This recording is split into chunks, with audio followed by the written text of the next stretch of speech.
AI.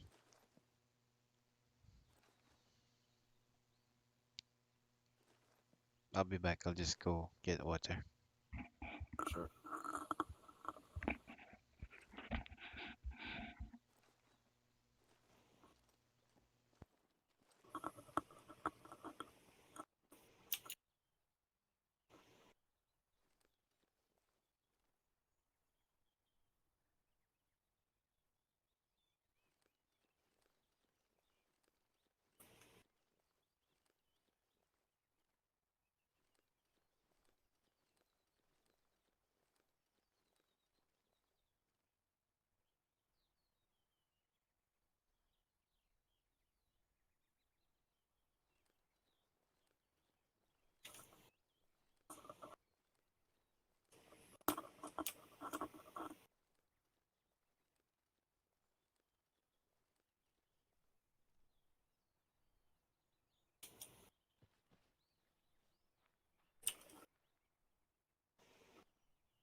Dun, dun.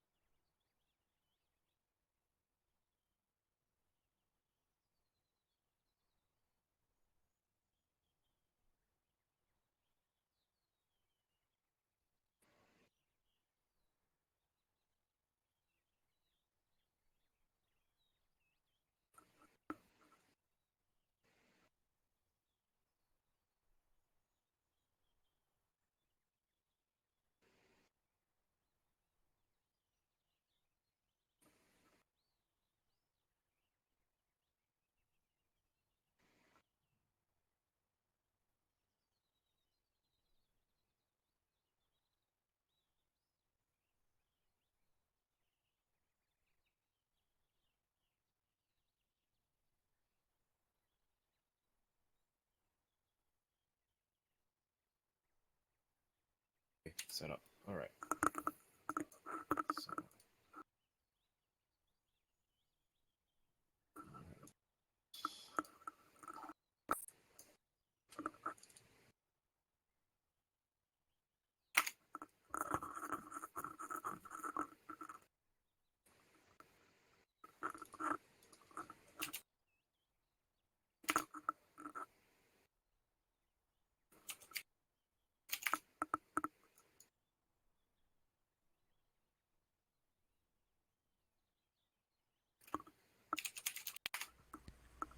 Check check mic. Charlie. Hello. Can you hear me? Yes. Yes. Yes. Okay. Is my mic hot mic or something? It's fine right now. Okay, copy. Cause I'm just open my threshold. It's working fine. Okay, copy. As soon as Phelps is back, we can start. It's too quiet also here in my room, so that there's no any necessary noise. You can hear it here in my room.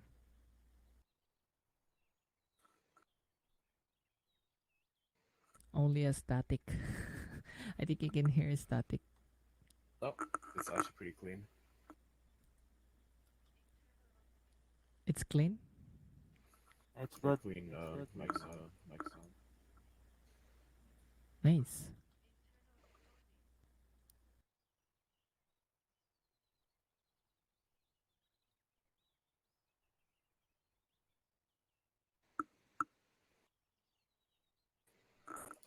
Right.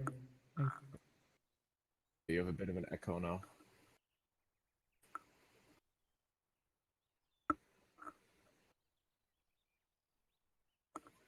Let me adjust it for a while. Like this. Okay. There you go. It's better. Okay, we will be starting in 3 minutes or what? As soon as possible. Compass Comms, you there? Water. I think he grabs the water. Yeah.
Came back.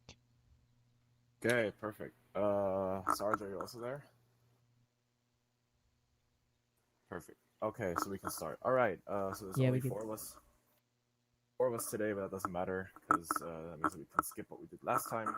Because all of you were here, except for Comms, but Comms did the very first training, so basically got the same goes out of that. Okay, so today we're going to be going over signals, procedures, mounted patrols, using these jackals here, a little bit of CQB, There's and we're going uh to be there's a plastic rubbing sound when you speak.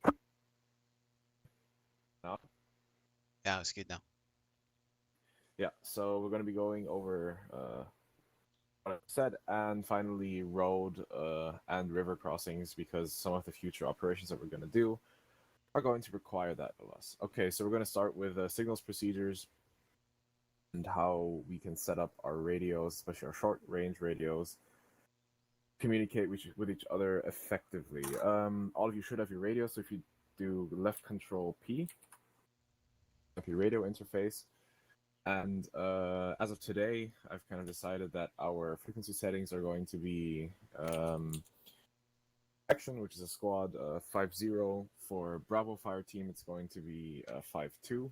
For Charlie Fire Team, it's going to be 5-3. And Alpha is usually going to be the command team or command group of the section. What does that mean? For Fire Team leaders, that essentially means that or actually, sorry, for individual commandos, it means that if you're in Bravo, you set your radio to 5-2. If you're in Charlie, you set your radio to 5-3, and if you're in Alpha, you set your radio to 5-1.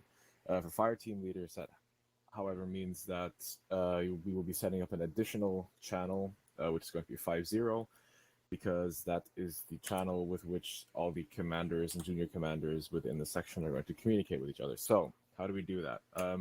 For today's purposes, we're going to assume that we are all alpha. So when you bring up your radio using left control and P, see on the interface C1, and on your radios at least another random number. So you're going to go ahead and change that to 5-1, and then hit the ENT or Enter key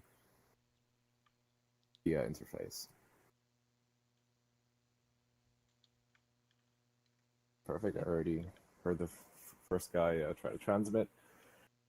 Okay, just for the sake of demonstration purposes, assume that all of you are fire leaders that you would go to are when you're hot micing. You would go to next channel.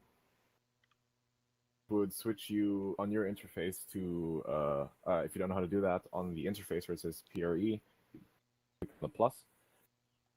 And it should switch you to on your interface C2 and another 2 or 3 digit number, or even 4 sometimes. I'm going to set here, if you're a fire team leader, is then obviously section, in this case squad, which is 5-0. Go ahead and hit enter on that. Once you've done that, on the button interface, the lower leftmost button, no, correction, the button that has the arrow or the triangle pointing left says set additional channel. If you go ahead and click that, interface should now read A250, correct? Yep. Okay, so if you don't configure your stereo settings, you're gonna run into the problem that if the guys in your fire team are transmitting and the section commanders are all the commanders within the section are transmitting, that you're gonna have kind of can't understand anything because everything's on left and right.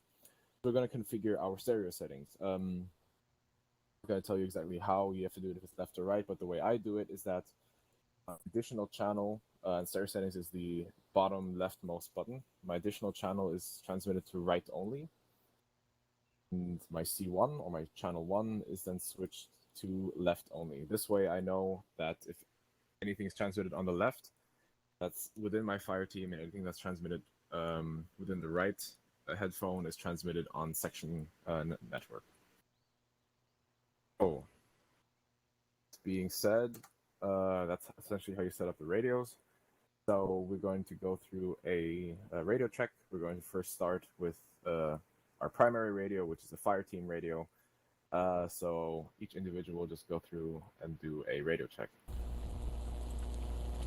Whoa. Ben, mic mo.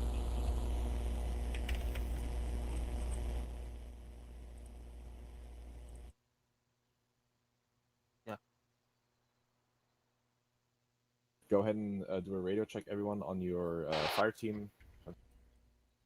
So each of us are a team lead, right? We're all You in said? Alpha or Yeah, exactly. So who's Just for this Alpha, demonstration, Bravo, basically. Charlie? No, this is your primary channel, so 5-1, which is just your fire team internal. So just go ahead and just do radio check 5-1. Radio check 5-1. radio check by one? Radio check 5-1. Okay, all is Lima Charlie. Perfect. Okay, so essentially for this entire exercise, we're going to assume that we are all alpha. So which is why we've set our primary channel to 5-1, which is the alpha network. Now we're going to assume, just for demonstration purposes, now that Quinn is team leader of alpha, Miranda is team leader of Bravo, and Qualms is team leader of Charlie. So how do we transmit on the additional channel, which is in this case our section channel?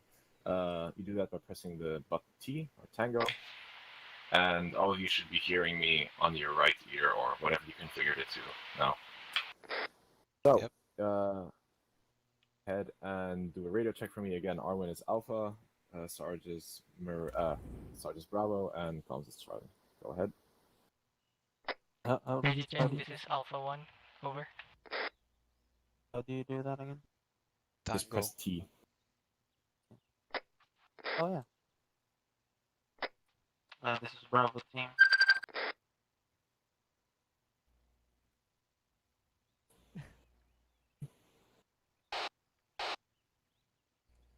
This is Charlie signing in 5-0.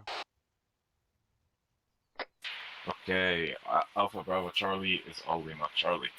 Perfect. We're going to go over radio lingo at another time because that's still kind of wonky here within our unit, but that's fine for now.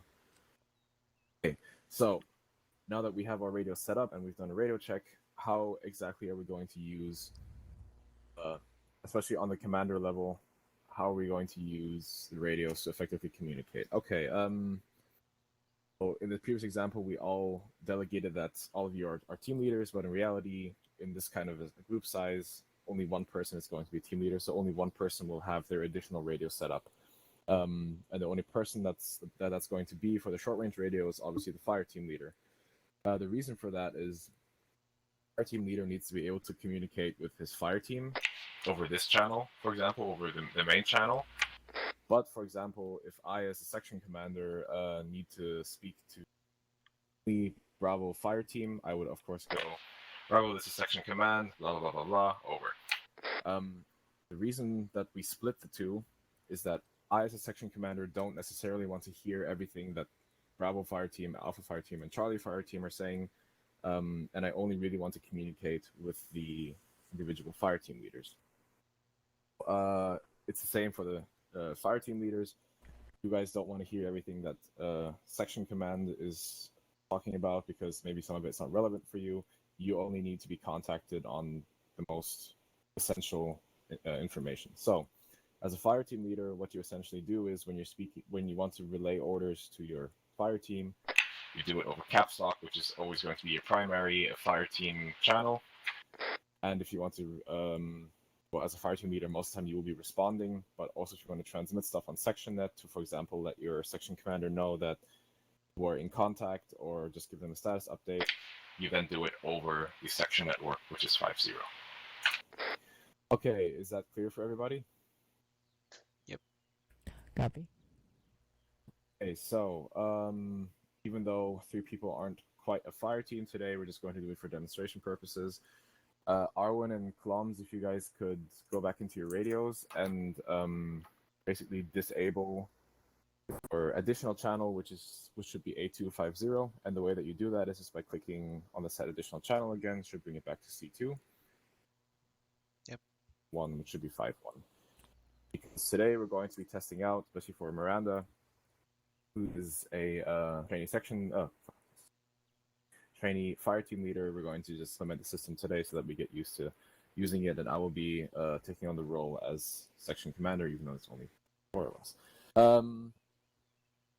Okay, so at this point, we're going to do now a network check because we already established that everyone's mic is working, that everyone's radios is functioning.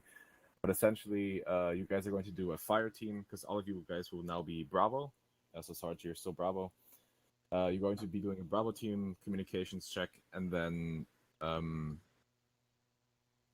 just going to do a section network check. So go ahead and do your fire team checks first. Bravo is 5.2, right? Correct. Yes. Sorry. Clump So you would have signing to. 5-2. Ready check, 5-2, signing in. Lima Charlie 5-2. Ready check, 5.2. Lima Charlie 5-2.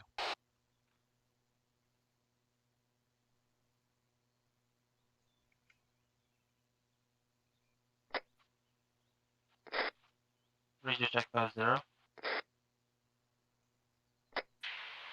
Lima Charlie 5-0. This is Alpha signing into 5-0.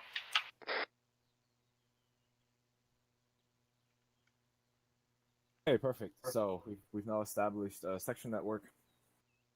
It's that you guys have your own closed line within your fire team, and I have my line to your fire team leader. That's all that we're going to be doing for signals procedures today. Of course, at the start of the next operation, which is going to be next week, to go over it again, just to make sure that everyone is set up the way that they should be. But essentially, this is how it works.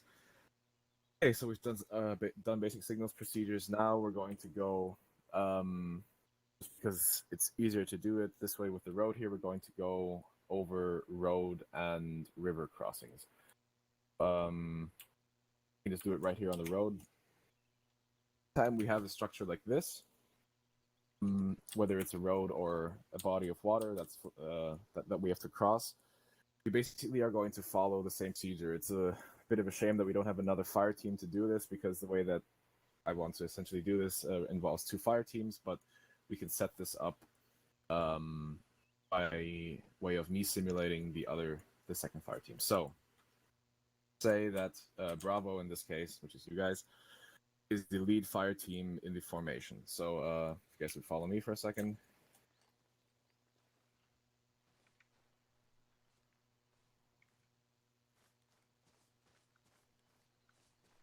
So let's say, I'll switch over to yelling so everyone can hear me better. Let's say that we are coming from over there, and our objective direction is somewhere over there. So we are walking essentially west to east. Not quite, but just roughly. And let's say that the squad or the section formation is column, so both fire teams are walking. Well, Bravo's up in the front, walking as a column, and Charlie would be behind Bravo, walking in this direction. And let's say that the point man, which in this case is always going to be the team leader. So sorry if you could just come up here and simulate walking in that direction. You with us?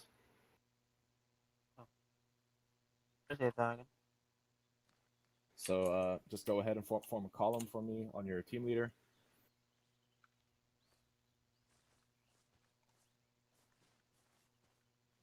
Perfect. Okay, and so we're on patrol, and Sarge, you are just team pace walking towards bearing 100.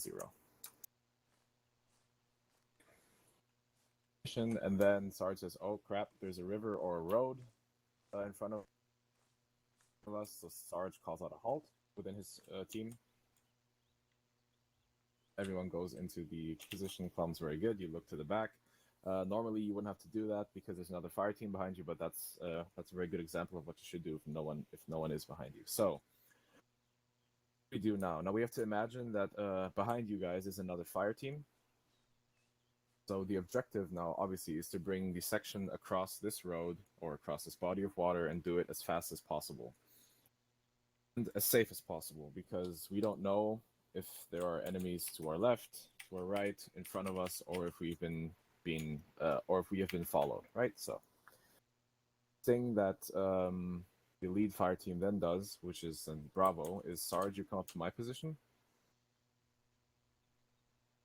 at the edge of the road, not too near to it, or at the edge of the body of water, and you essentially cover in this direction. Okay. The individual in the lead fire team comes up also to where Sarge is. So Arwen, that's you. But you cover in looking into that direction. A little bit more, like here, so that there's enough space in between you guys. Perfect. Now, it's good. That's a perfect example of the GPMG gunner here. The GPMG gunner and his assistant GPMG gunner are going to then be, or whoever is number 3 and 4 within your fire team, doesn't necessarily have to be a certain role, is now going to cross. And once crossed, is going to assume the same position as Sarge, for example, but obviously on the other side. So go ahead. 3 and 4 have crossed. Hey, can everyone still hear me? Just let me know real quick. Okay, perfect. What we've now set up essentially in a 4-man fire team is that the side from which we were coming is now covered to the left and to the right. The fire team that's trailing you is covering the rear. And on the other side, so on the cross side, we have also now established kind of a security to our left and to our right. Now, the second question is going to be raised. Okay, now we have a problem that essentially the second fire team is going to cross, and in that moment, no one is looking to the front and no one's looking to the back. Essentially, hold on, I'm just going to switch onto your network real quick so that we don't not hear each other. So essentially, you guys can turn around and just look, because you guys already know what you have to do. Essentially, what the second fire team is going to do is come from here. So once Bravo has established security, Charlie will come up from behind and say, "Okay, now we can cross." Charlie will cross,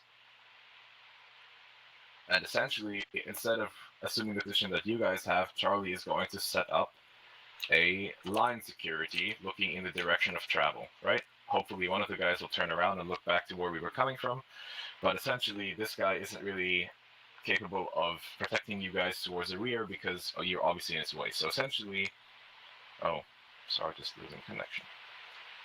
So essentially, all right, here we back. Essentially, in this case, Charlie fire team is then going to set up a line security here, advance from your position. User in your channel timed out. And as soon as Charlie lets you guys know, okay, we're in position. Usually, Charlie fire team will relay that information to team. Then the 2 individuals from the origin side will cross, and then essentially go past Charlie team again, and then resume formation. The basic goal here is to essentially exit the crossing in the same formation that we entered it, so that Bravo's in front and Charlie's in the back, and also to make sure that while individuals are crossing, they are covered from the left and right, and possibly even the front and back sides. Clear so far? Yep. Copy.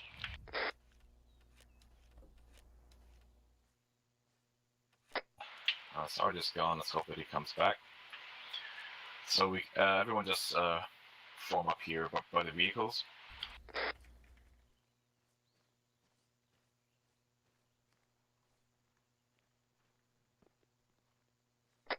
Okay, so you guys should be able to hear me now. If you guys will open up your maps, I'll just go over this again within the map.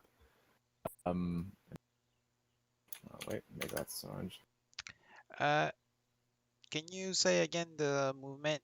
So first team will cover the road, second team will cross and face the front, and then last team is facing the rear.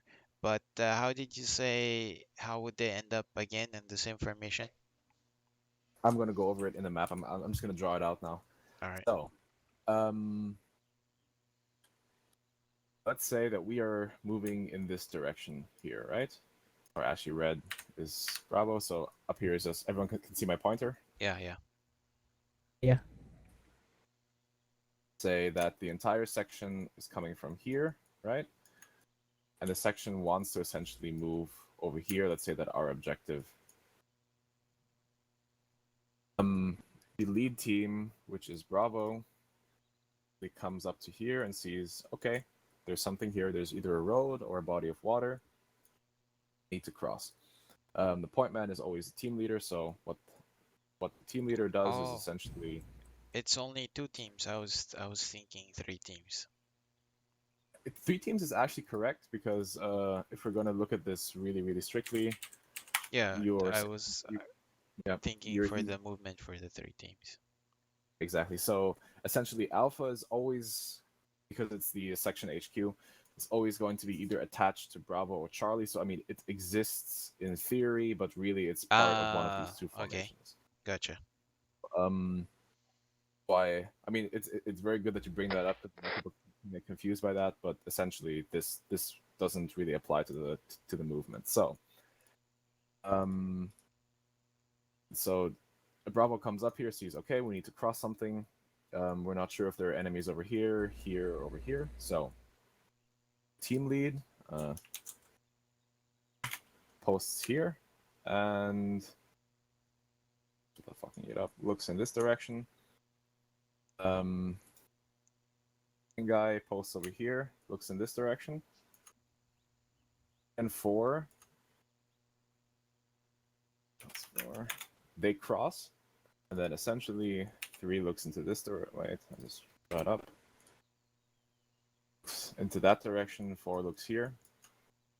The reason for that is that we've now established kind of, I don't like to call this a box security because it's not really what that applies to, but essentially we have, from our originating side and our destination side, we have individuals who are now securing to the left and to the right, obviously not just purely into this direction, maybe looking here or there or a little bit off to the sides, just so that we widen our arc of security. Now, that's established. Essentially, while this is happening, Charlie is right here where the point is, let's say, just waiting and providing rearward security.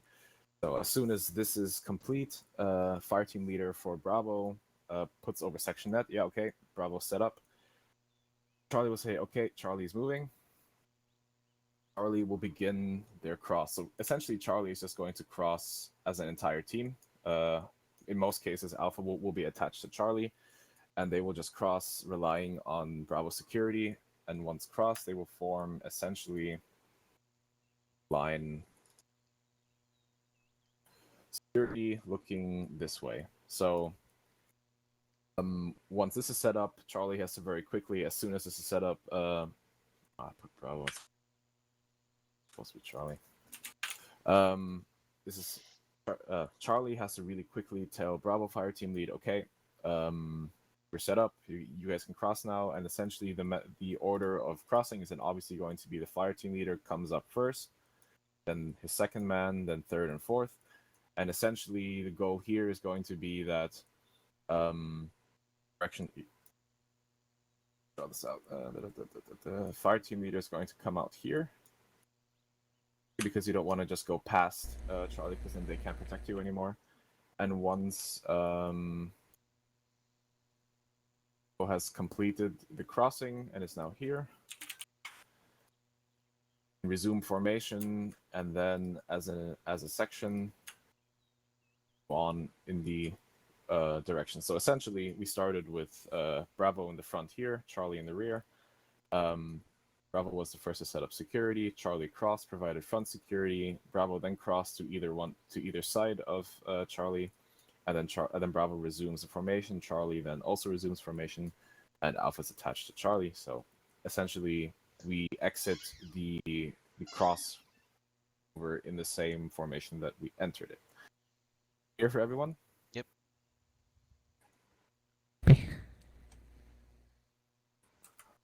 Yeah, I probably shouldn't erase that since Sarge is going to have to.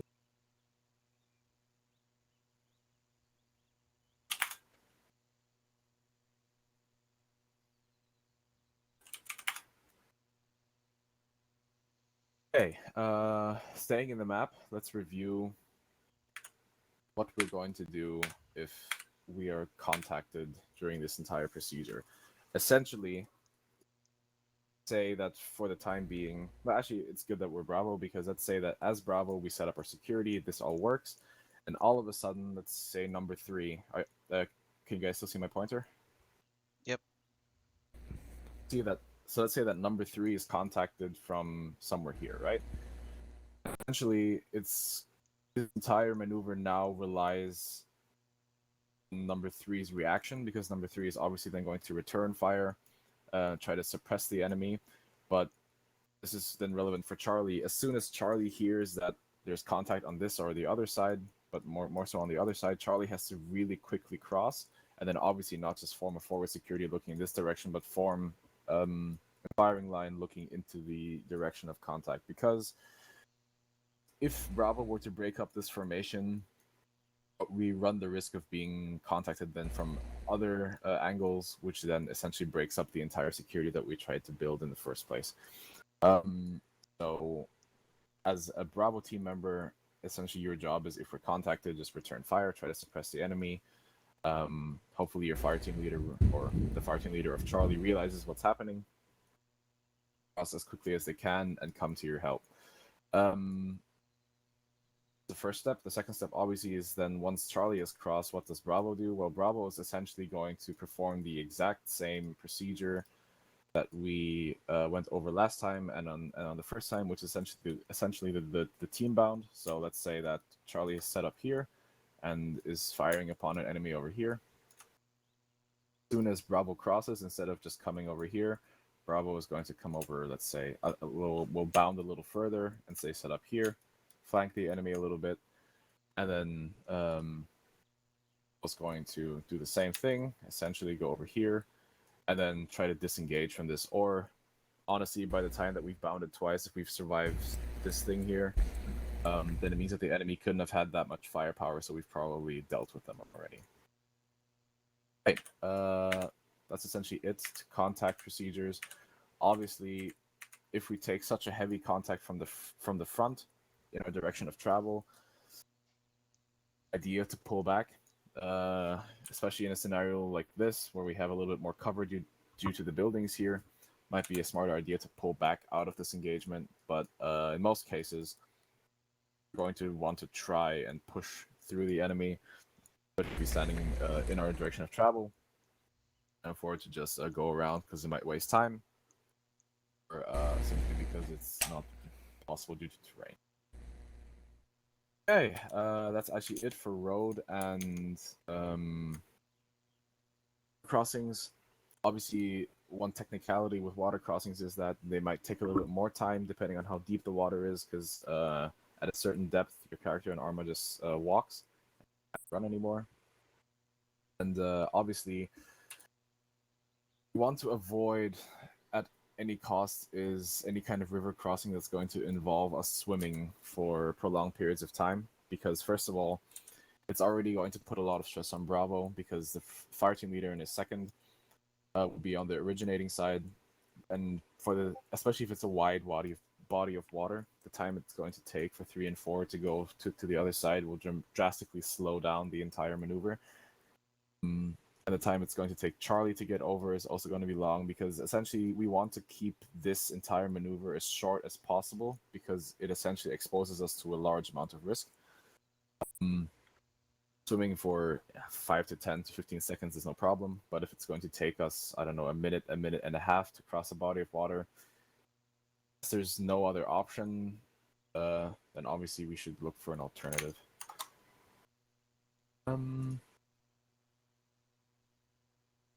That's essentially it for road and river crossings. Obviously, they're a little bit simpler because you have terrain you can run. But let's say, and you guys can get out of your maps now. Let's say that we're coming from over there, and we're crossing here. Let's say that on the other side, unlike how it is here, it's just an open field. Might not be the best idea to cross into that. So maybe follow the road up a little bit, or well, in this case to the left, because that's kind of where direction of travel is going, and look for a better moment to cross. At all possible, we obviously want to avoid crossing roads or bodies of water. I think I said that already, but in this case, instead of crossing the road here, we might just follow this road all the way up there until it goes into the off-road section, and once we're there, we can just continue to move out anyway. That's all from my side. I'm going to see how long it's going to take Sarge to come back.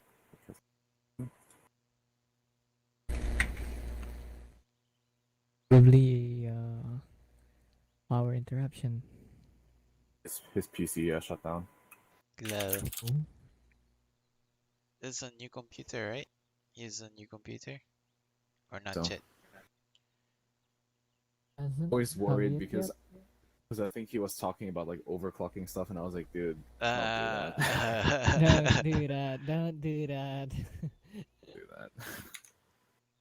Hey, it's Let's see his, our water cooled shit. it's his, That's not gonna go well. Yeah. it's like leaving your car engine on over rev for long periods of time. Yeah. Exactly. That's why I really don't like. I've Stupid. had people It's recommend me so stupid. often. It's so stupid. And they even sell PC parts that have or that are already in overclock. I'm like, no.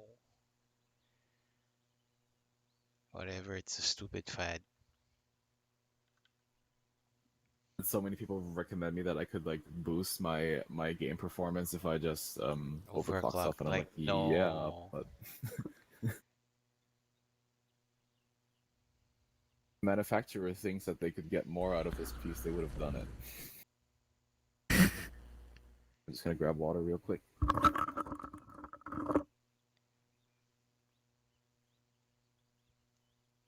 Good.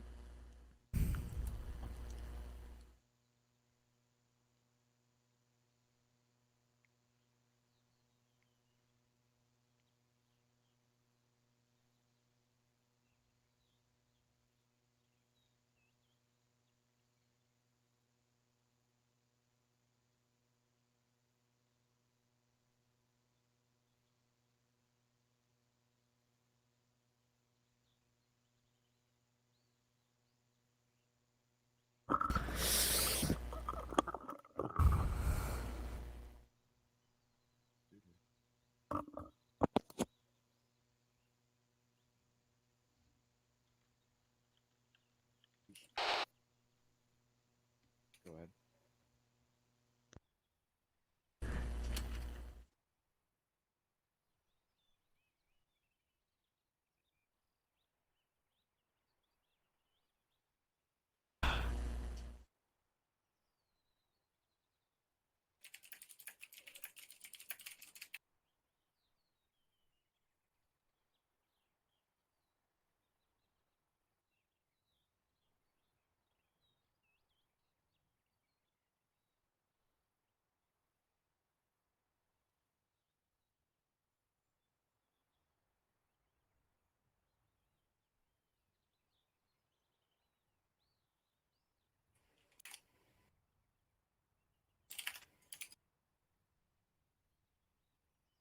Okay, Sarge is going to be here in a few minutes.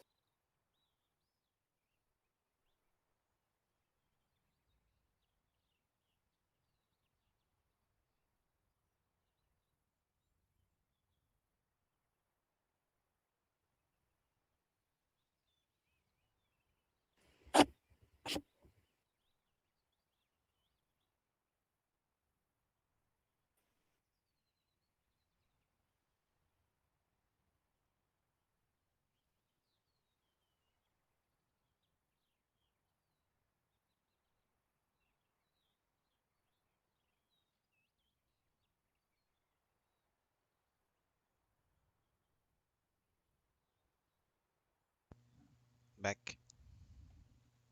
Yeah, Sarge is logging in. Oh, nice. PC might have overheated. Psst. I wonder why. I wonder how. I wonder why. Could also be cooling would be insufficient. Like like my Hmm? friend only had one fan. I'm like, no, no, buy three more at least. One fan, dude. Oh. Yeah. It was fucking it I was was recently thinking about transferring my hardware to a smaller like case, but the guy at the PC store essentially told me like, yeah, but you have to invest in like a bunch of fans because the yeah, ventilation in a small case is crap. the closer the parts are, the faster the parts get hot. Exactly. So for me, that thing is just like another fad. Yeah, I mean, I kind of want to do it because I carry my PC from like my place to my girlfriend's place a lot. Then So yeah, that having that would yeah. a smaller package makes sense for me, but I don't want to sacrifice like any performance or reliability. So. No, no, no, no. There's no sacrifice there. It's just the heating issue. I mean, they'll be working like you would a normal desktop. The only trade-off there is that it gets hotter quicker, and so you need a lot of heating management. But since it's portable, you can like maybe carry your fan on your bed frag. Practice. My keybind was GG. Shit. Wait a minute. What's this? You can carry extra fans or like since it's a small case, you can open the case up and just put in a regular fan towards it, stuff like that. Oh, there he is. Actually, that's a fucking good idea. Because the whole reason for you switching to smaller is for its portability. So you can do that. You just need to manage the cooling. True. User joined your channel. My mic was kinda static. I don't know why. What do you mean static? Oh. You like Have that? yeah. There you are. Okay, just configure your short range radio back, and then we can carry on where we left off. I'm just disable some stuff. It's your PC, man.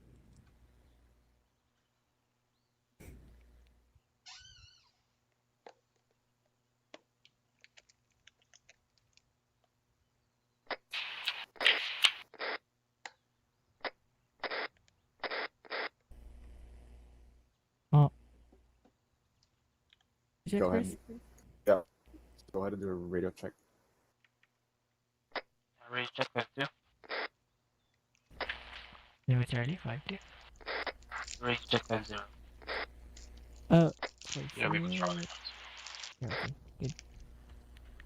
Hey, I left my drawing up on the map. Sorry if you could just open the drawing again.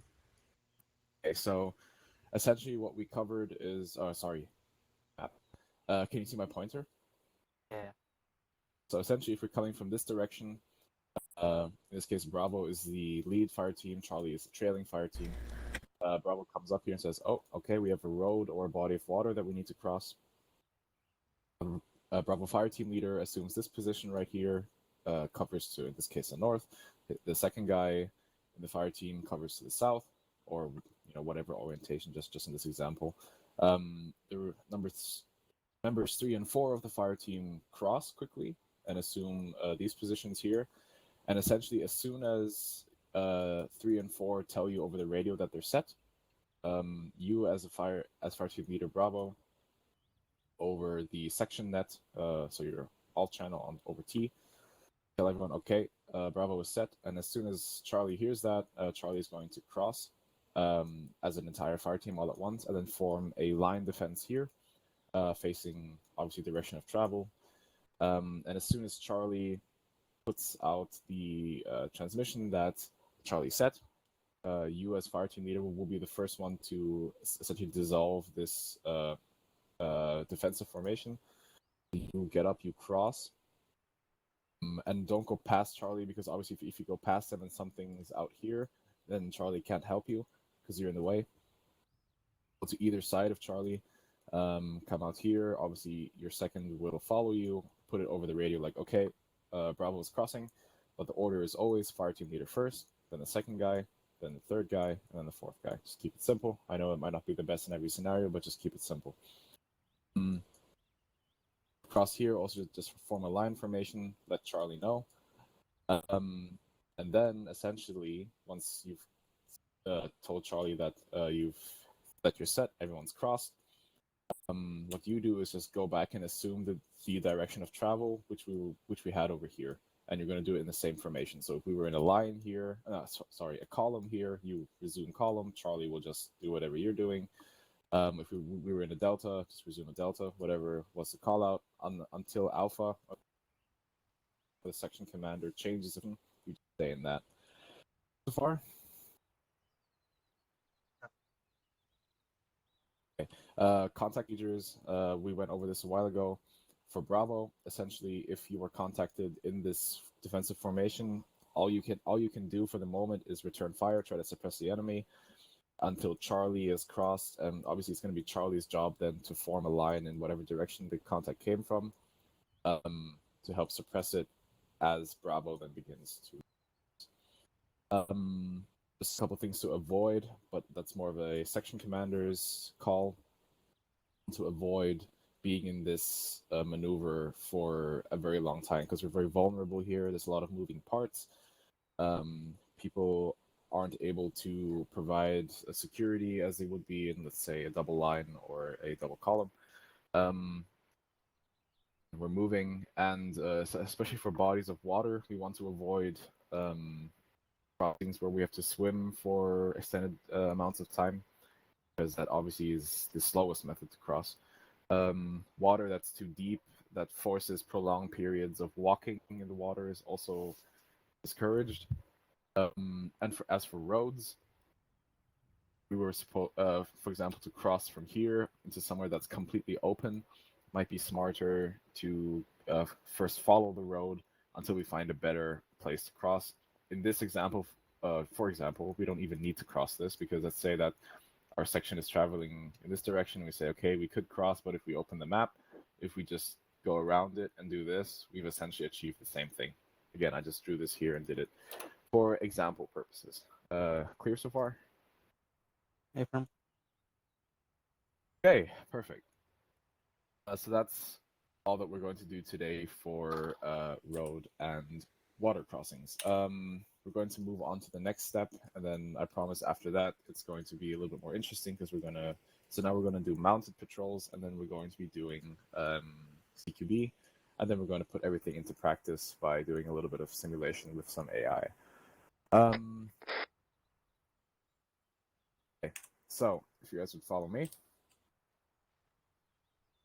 Essentially, for our operations here in 6-3 Commando, we're going to be using either these jackals or what's the 6x6? It doesn't matter. This is the 4x4 version. There's a 6x6 version. Coyote. Yeah, Coyote. Yeah, correct. Or light reconnaissance vehicles. Well, in real life, at least, they can be inserted amphibious. Well, these aren't amphibious, but they can be inserted by landing craft. they're essentially designed to carry all that commandos need for something like a 10-day operation, I believe. Not really heavily armored, as you can see, because, well, from the bottom they're mine resistant, but anything that's shooting at you can hit you because it's not closed. They're either armed with M2s or grenade machine guns. Kind of interesting. The vehicle commander has his own GPMG up front to anything that's in front, or essentially aid the main gunner of the vehicle in say fire support. Yeah. So over cargo capacity is another time, but essentially these vehicles offer us a lot of mobility and a lot of firepower, depending on the configuration, obviously.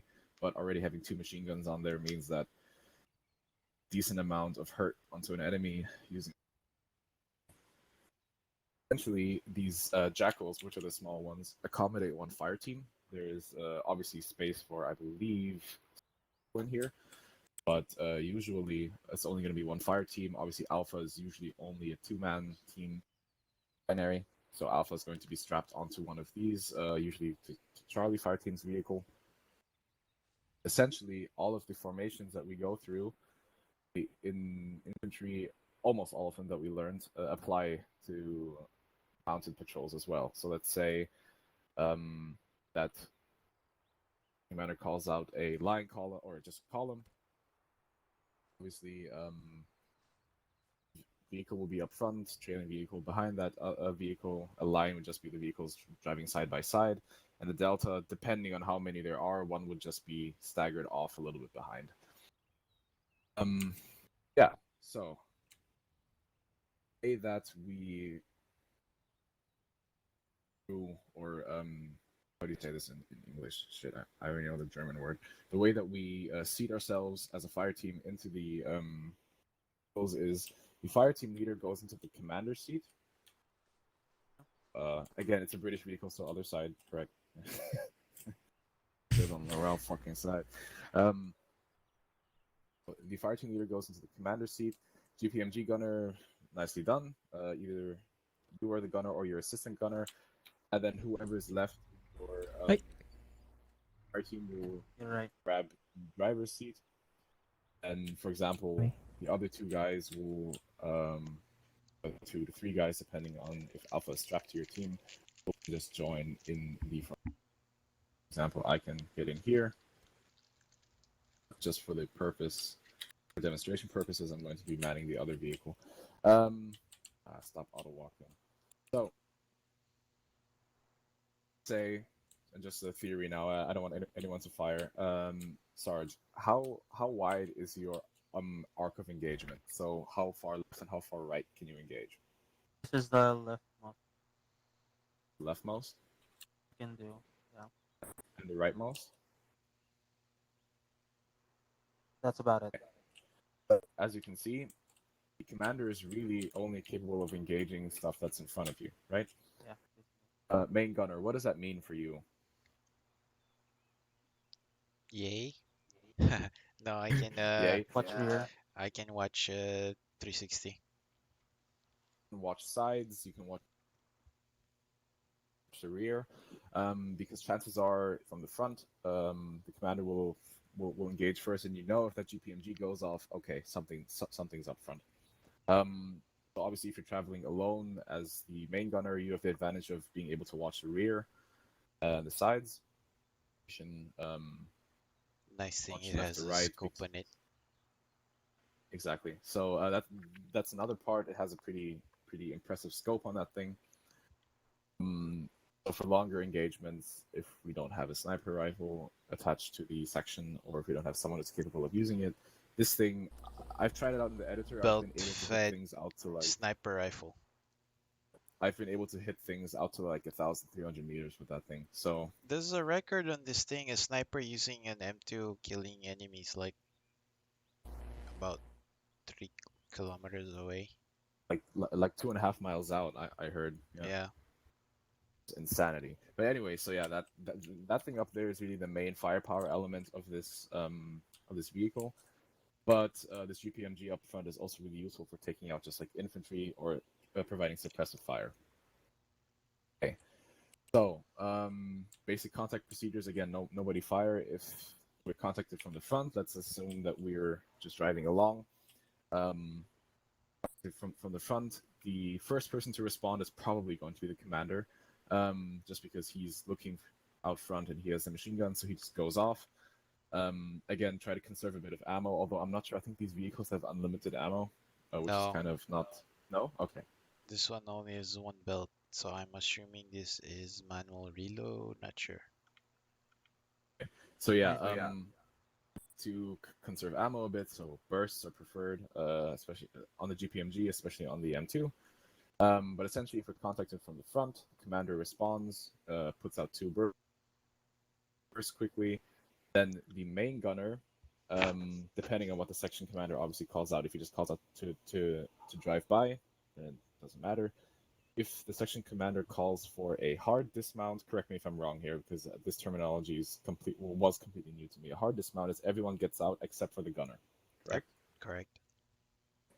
So if the section commander is for a hard dismount, essentially everyone, so the driver stops the vehicle, everybody gets out, and the main gunner remains inside to provide suppressive fire, while the dismounted infantry then forms obviously contact procedures. The contact procedures. Yeah, go ahead. We need to learn how to rearm this thing if we plan to use this. At the end of this, because I'm pretty sure that I've emptied out that machine gun, and and if you hit R, it reloads. I'm not sure, but later we can just try out if Yeah. that works or not. Okay. Okay, for the dismounted infantry, contact procedures that we learned last time and during the first training are exactly the same when we're dealing with vehicles. The only difference is you have portable cover. This thing can essentially, if you park this thing correctly when you dismount, provide a space for yourself, especially as a fire team leader, as a commander, to say, okay, where is the enemy exactly? But don't take too long because obviously your main gunner is kind of exposed now. But where is the enemy and what do I do? So the contact procedures are exactly the same thing. We can review those at the end in case there's a need to review those. So front, pretty simple. In most cases, it's just going to be your section commander is going to say just drive past because this thing has a lot of firepower. You can suppress the enemy very well, and depending on who's on the main gun, chances are that any enemy who contacts us is not going to survive. Sides, rear, essentially that's all on the main gunner. Main gunner just responds and bursts. And essentially it's up to the section commander to say, okay, a halt, hard dismount. Soft dismount is essentially everyone except for the driver gets out, if I'm correct. No, except for the driver and gunner get out, correct? Yep. So that's the difference. Hard dismount, everyone gets the fuck out except the gunner. Soft dismount, the driver stays in. About it. Again, so your section commander decides if you're going to just drive past, hard dismount or soft dismount.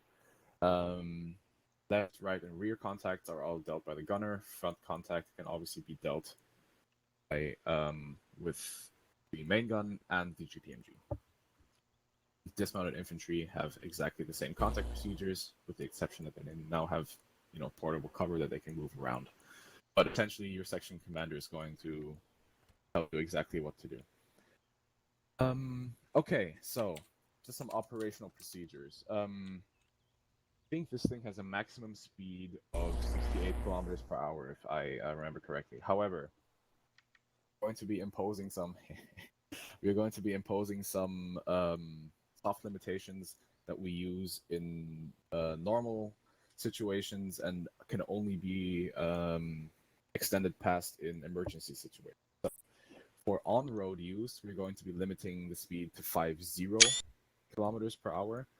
And for off-road use, we're going to be limiting it to, in light off-road terrain, to 25 kilometers per hour, and in extreme off-road terrain to 15 kilometers per hour. The reason being, I don't know how it's going to work on the server because I heard that the server view settings affected, but in the editor, off-road, these things produce a lot of dust.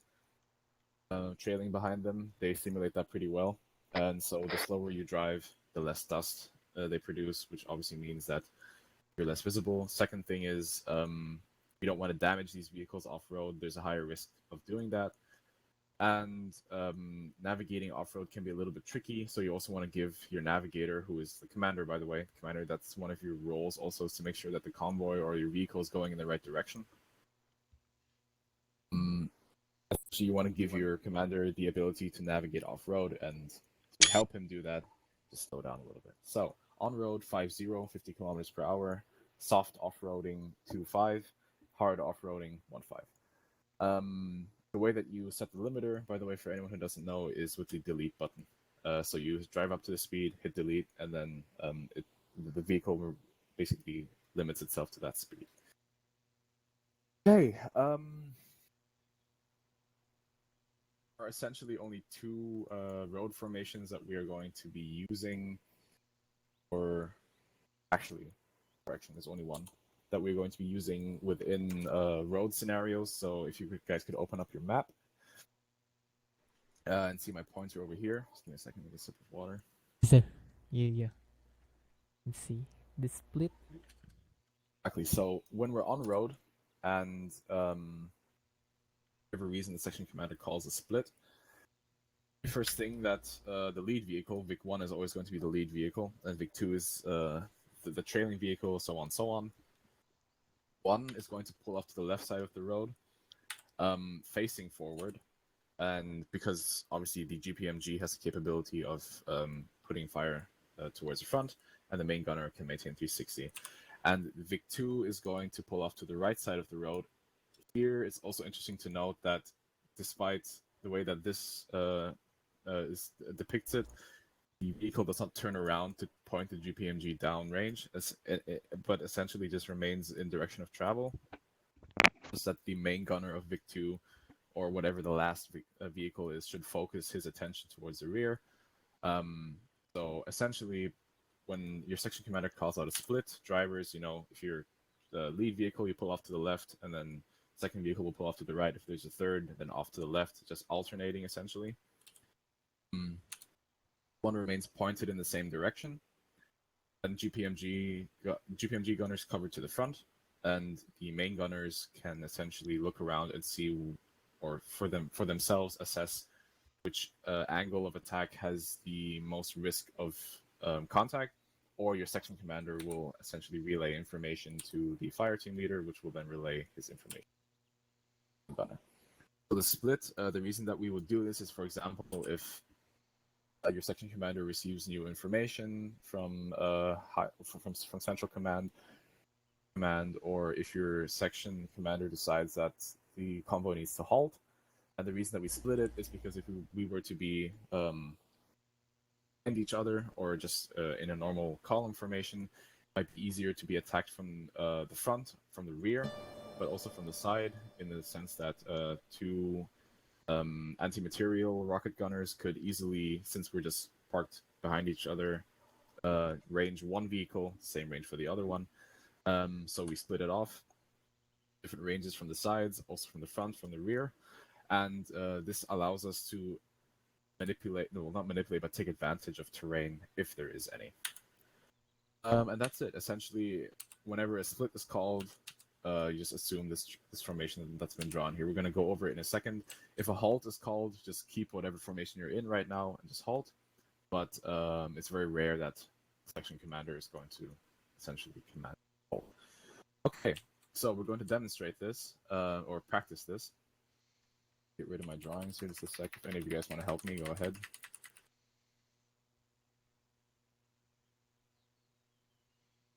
Okay, perfect.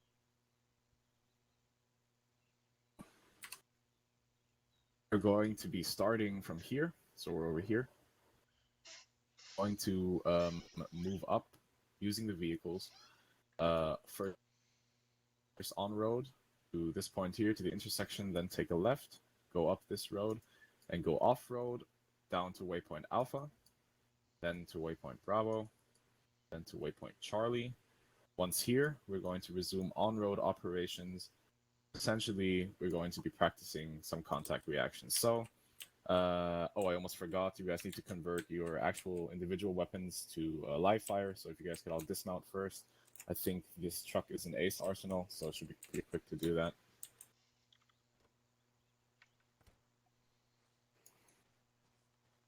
It has. Remove your blank fire devices and get rid of the blank mags that you have. And 6 magazines, or for the GPMG gunner, 2 to 3 belts.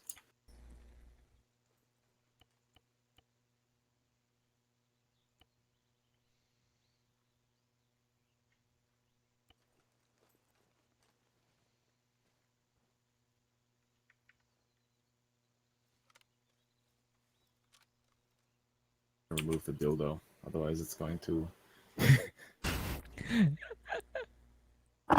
Is it still on for you? Yeah. Oh yeah? I already removed it. Okay, that's fine. Then. Do we condition 1? Yes, I didn't even go over that. Damn it. Yep. So magazine in and round in the chamber, but safety on. Well, actually, I trust you guys enough. You guys have been doing this long enough, so. This is my safety. Trigger finger. Hey, once everyone's set up, mount your Standard vehicle. puller, standby. How many mags we need? 6.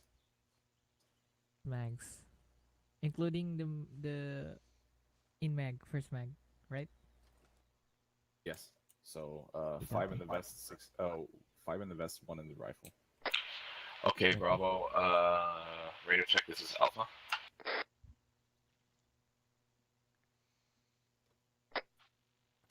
Charlie. I'll drink water, be back.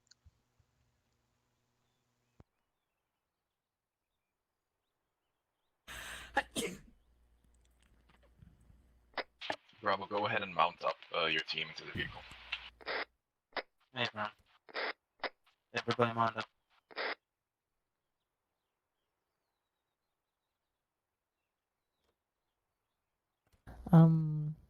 Let me ask first. What's Bravo is the all in. correct? Solid copy, Bravo. Stand by. Wait, can I ask for the Q and E keybinds where to config for a while? Because my keybinds was reset out of the blue. Q&E? Diba default Yeah, lang yeah. naman yan? Yung mag-peak, mag-bend side No, to no, side. no, no, no. The vehicle, the vehicle, the slow mode and the high. I'm not sure. I think it's on action 2 and 3, right? Came back. Tara yung music lang. Got it. Yeah. Boss Clumps, can I ask you for a while? Oh, What was our config binds for Q and E vehicle controls? It's user action 2 and 3, right? For the huh? low and high speed No, of negative. vehicle. No, it's in vehicle movement, not custom control. I see. And wait for a while. Pag may contact tayo sa harap, do we set up pag hindi pa tayo na-detect? Right? Or Yeah, we Vehicle will movement, right? proactive. proactive? Vehicle movement.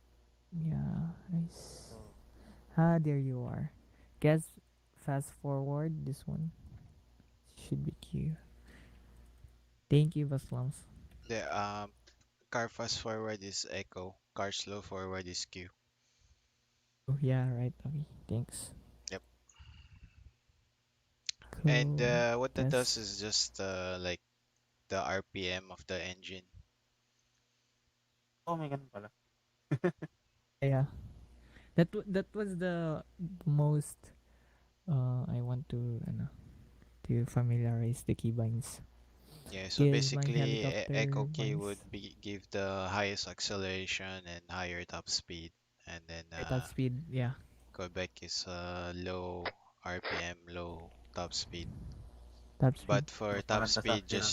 just use the speed limiter. I just use The the delete button, right? yeah. I Ano only speed limit use natin? Um, 85 for the or normal speed, 50. For yeah, max the speed. max speed. Wait, forgot. Can you? Mga 85. Kasi parang Roads impossibly fast. 50, soft off-roading 25, hard off-roading 15. Copy. Copy that. Okay, Bravo, you are lead vehicle. Proceed to along this road towards intersection. Over. Copy that. hi ho away. Bravo, be advised, live enemies are in the area. Bravo, Copy copy that. daw.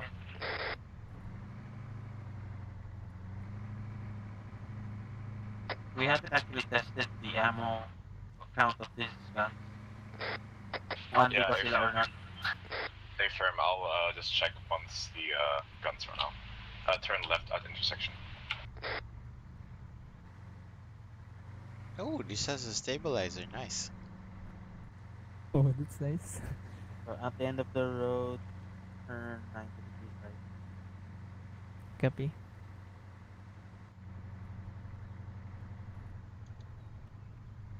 Turn right.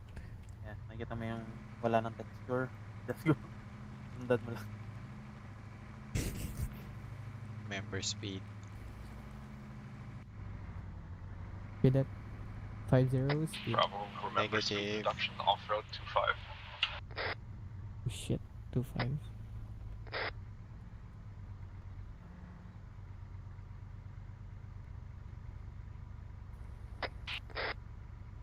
Kailangan na sa driving, basta naka-look forward lang. Realistic na first person syempre.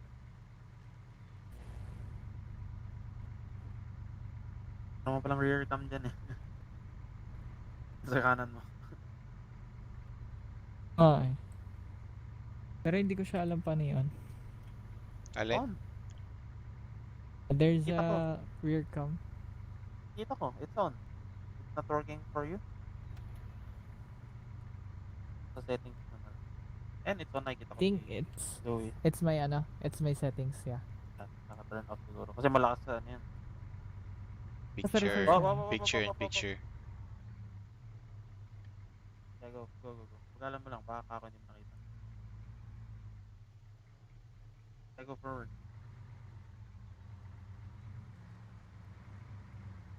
Hindi naman tayo on spot eh. So,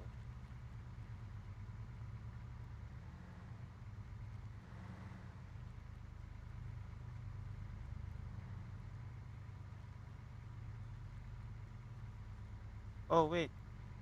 Wait. Sumabra yata tayo. I think we're not yet on the we because just can- passed waypoint alpha. Yeah, go forward. Go. Sakto lang. Yung hininto natin was actually waypoint alpha. we need to go to Pag may Waypoint next Bravo. river, Yeah. Even may next na river. Bravo, be advised, we are passing waypoint Bravo. So we have already on the Waypoint Bravo. Did we My pass God. the waypoint? This is the Dalawang one. river- This is the one because ilang riverbed na yung nadaanan natin? Dalawa. Ano na? so this is it, the Bravo. Yeah. This is the Bravo, so that we can still continue Yeah, on so, the continue along the the straight one. Yeah. Yeah. I think it's Sorry, bearing. nakadalawang it's on my- riverbed na pala tayo. Isa lang yung pump. Nakita isa. We will stay on bearing. Until you see yung road na 190. lagi natin pinag-i-spawnan. Yep.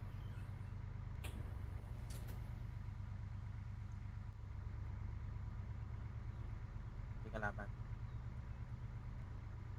Enemy contact. We have enemy contact. I think. Ah. Enemy contacts or something.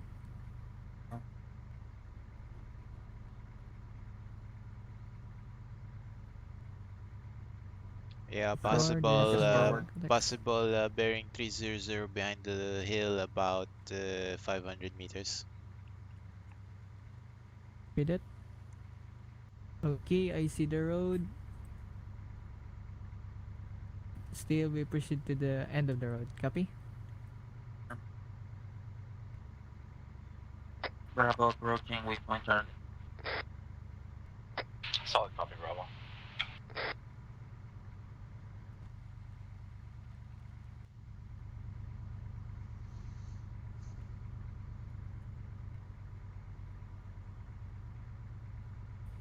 Kanan. Kumanan ka na.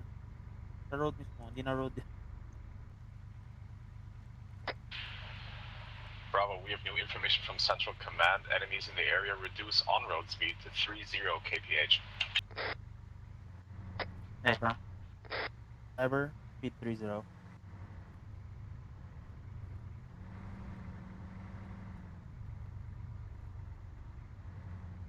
Yep, two hostiles northwest bearing 330, distance about 350 meters.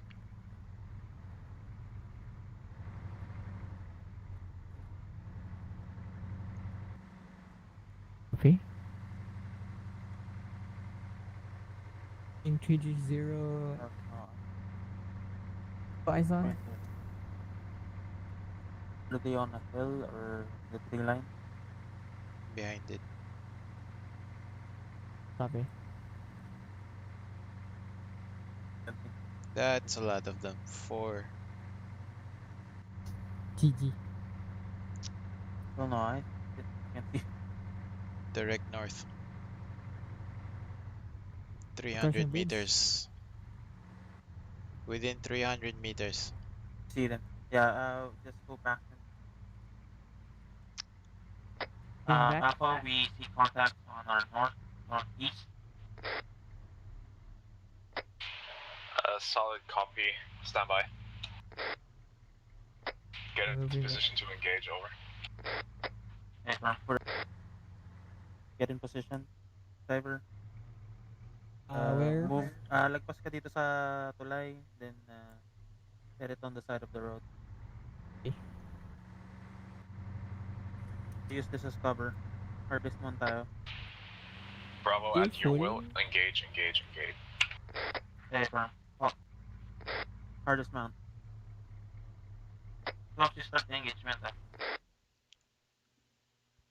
Say again, start engaging. Wait.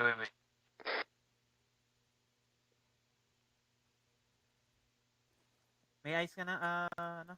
May eyes ka na, Arwin?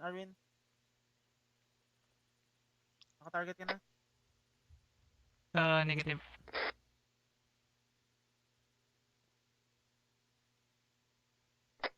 Copy. Eyes on.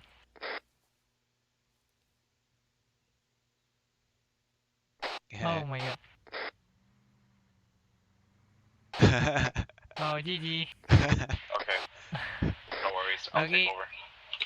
Copy. User in your channel timed out.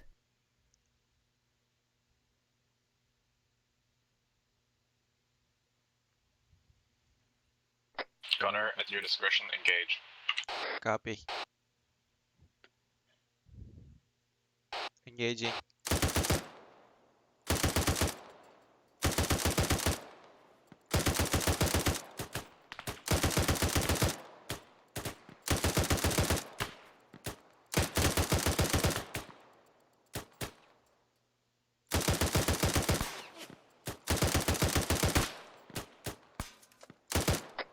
Nice it.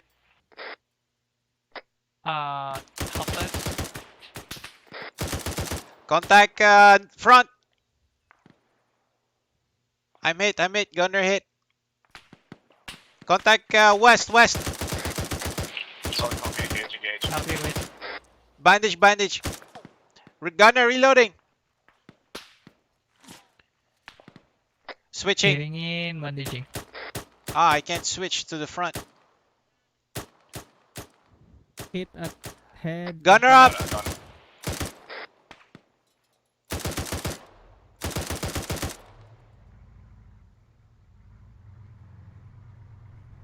There's two fire teams. Two fire teams. Two on the left. Solid copy. Bandaging.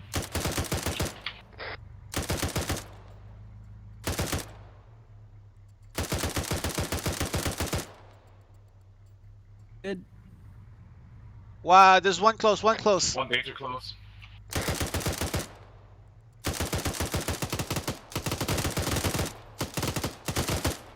Three danger close. They're running away. Arwin, take the driver's seat.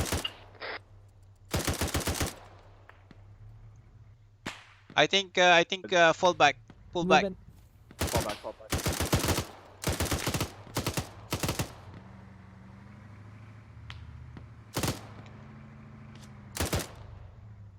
No, keep going. Back. Reloading.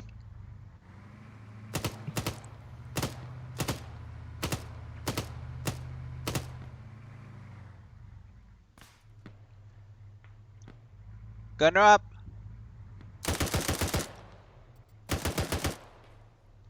Or put us in the line left. In the end.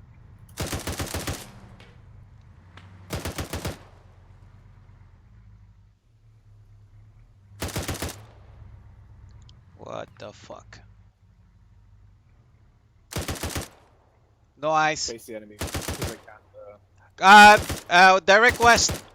Two enemies. picture. There's also southwest. My bad. Engaging west.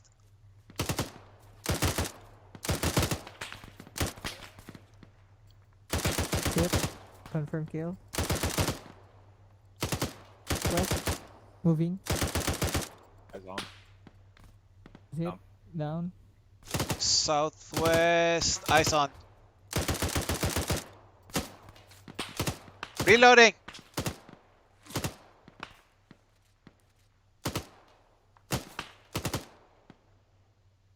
Being toward northwest so that you can Gunner up. clear shot. Turn left, turn left. Okay, they're out of my. Yeah. Perfect. Stops. Halt. Good. Halt. Halt.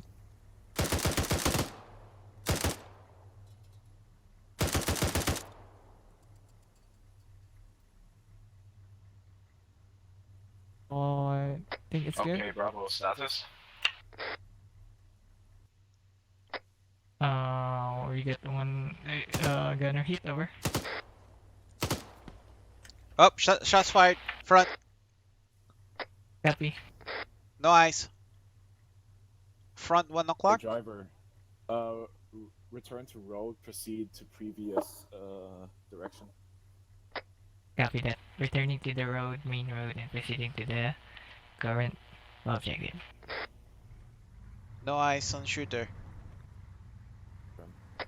Audio contact only.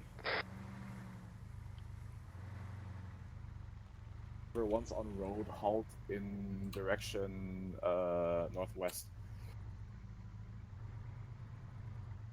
Movement. User North, joined your north. channel. Contact front. To the front, north. Nice. That's probably the guy. Bye. I'm getting back. That's the last guy.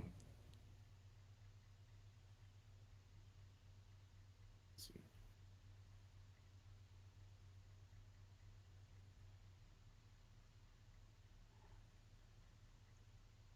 How do I teleport? Can you confirm that that's technical in front of us? Yeah, there's also another contact there. Bearing 317 front. I can't see very well. Is it on the? Oh, I see the guy. I don't see the technical. Copy. The bridge stone. Yeah. Yeah, he's behind it. I'm waiting for the infantry to show up, but still no eyes on technical. How do I select individual players to be teleported? So are you using Achilles or any additional mod? Yeah. Yeah, so click teleport, and then there's in the menu that will pop up, you can select either group or individual player or Zeus. So just select the player and then the second drop down you click Sergeant Miranda. Moving back near to the Oh, vehicle. hang on. I think I have Zeus. Yeah, you're in admin mode, bus lumps. Ah, I got him. Yeah, I froze. So Sergeant Miranda's in front of us. Copy that. Hold. Oof. Okay. Radar check 50 Bravo. Come in. Bravo copies. Error. Solid copy, Bravo. Rejoin on your vehicle and proceed to the direction 315. Over. I'm not using Hey, Zeus firm. cache. Damn it. Nag-restart na naman yung PC ko. Ewan ko bakit. Nakatakot na ako. GG. Kasi it never did that before. There's a contact front behind the rock earlier, I think. Error. Direction. Left or right? Left or right of the road or middle of It's the right, road? it's right, it's right. Contact lang. Contact. It's on the left side right now. Bunker left. That's a bunker. Copy. Bravo, proceed to drive past. Go. Smoke on the right side. Yeah, we're driving fast. Covering fire. Bravo, hold. Roadblock. Stop. Peel right off road. Move right. Flag around Right. enemy.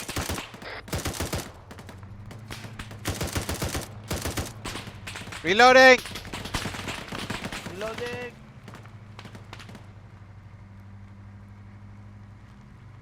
Off-road speed. It's not a technical, it's a bunker. Continue on road past enemy.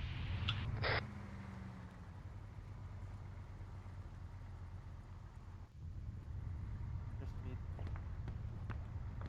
Shots Front. fired north. Or back. Contact. Once you reach the gas station, park. Yes, we're parked. Just park anywhere. Cover. Okay, Bravo. Scenario end. That was shitty. BFA pack. The fuck?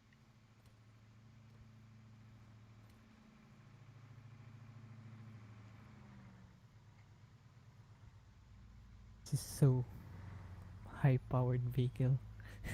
Even though you're revealed. Yeah. But technically you should avoid getting shot at. Use the terrain. This is I just forget that. for emergency or last resort. So Yeah, the I was way surprised we we didn't get exposed killed. it earlier is very, very dangerous. Yeah, the open area. Okay. That was okay. It's a little bit tricky to respond because I have to be driving and commanding, but that was alright. You guys reacted well. You guys did a very good hard dismount before Sarge disconnected, so that was brilliant. Yeah, so the last thing that we're going to do today, which is going to be relevant for our operation this week, is CQB, but only the basics. So today we're going to be going over how to enter and clear a building in a target unrestricted environment. What does that mean? So there are Oh essentially shit. two types. Sorry, I forgot pistol. Yeah, 1 second. I'll make one of the Jackals a arsenal. Thank you. Me too. I forgot the pistol. I think all of us might not have a pistol. Yeah. So this one should be now an arsenal. Awesome. It has. What are pistol? Glock. Glock Glock 17. 17. And budget flex. Because small army. How many mags? 1 extra mag. 2. Well, there's already 1 in the pistol. Yeah. Hey. CQB. There are 2 types essentially. I'll just talk while you guys are loading up so that we save some time. There are two types. We have restricted and unrestricted target environments. Can anyone tell me maybe what the difference is just by guessing? Restricted might be there might be hostages inside or Civilian. a HVT or something. Correct. So restricted means that the targets inside the environment are will have to be how do you say this selected. So there might be hostages inside, there might be friendlies inside, there might be civilians in the area. Anytime that we enter any kind of CQB situation, sorry, is everything okay? We're kind of running around.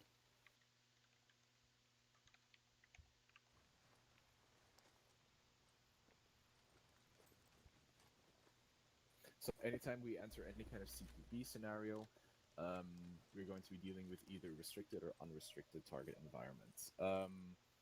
Quick question. Let's say, just for example purposes, well, I know that this building has two entrances, but let's assume that Whisper? one knows that. So let's assume that we want to go and clear this building. There are two entrances. We know from, let's say, ISR tells us that this entire gas station is not populated by civilians or there are no hostages. It's a complete unrestricted target environment. So let's say that Charlie fire team enters from the main entrance and Bravo enters from the back door. What happens in the moment that Charlie enters there and Bravo enters there? What happens to this target environment all of a sudden? Crossfire Compressed. Yeah. Well, it's fine. no, that's all correct. But essentially, before we went in there, it was an unrestricted environment, or and now that we've restricted. gone in there, it's a restricted environment because, well, you guys don't know the interior layout, but that back door essentially leads to a corridor which joins these two rooms together. So sometimes we have to be discriminate about how many guys we send into a building. Why? A, we don't necessarily want to turn an unrestricted environment into a restricted one by having friendlies enter from a different point. B, we also want to make sure that in an unrestricted environment, we make sure that our outside perimeter is secure. Why? The chances are that in an unrestricted environment, we are the intruders. So we are the ones who are going to be reacted to by the enemy. So we're proactive, the enemy reacts to us. Quick question. Does CQB only apply to stuff like this? No, No. close No. quarters is anywhere, any Close combat quarters that is anywhere. yeah. That Close quarters could be, if you guys remember from the first maneuver, I when mean, we it could entered into be this junkyard like here. I mean, that could be junkyard, CQB. anything. I actually prefer the term urban combat because it really describes better what the broad spectrum of CQB is. It's anything that where it's any kind of combat scenario where you are getting closer to the enemy than 100 meters. So any kind of environment, if it's a city, if it's a town, if it's buildings, um, you know, as Marines, and you know, ships are close quarter battle environment. Jungle. Jungle, also CQB, a very different version, but also extreme because visibility is rarely more than 50 meters. Yeah. So today we're going to be over how to. We're only going to go over two things today. If you guys could open up your map, we're going to go over how we enter compounds like this. So because this entire thing is essentially a CQB environment, how do we safely enter this? And then we are also going to go over how we enter a building and how we successfully clear it. Okay, so I'm going to start by by just drawing it out essentially. So let's say that we approach from here, just like we did in the first maneuver. Well, it was the other roadside, but whatever.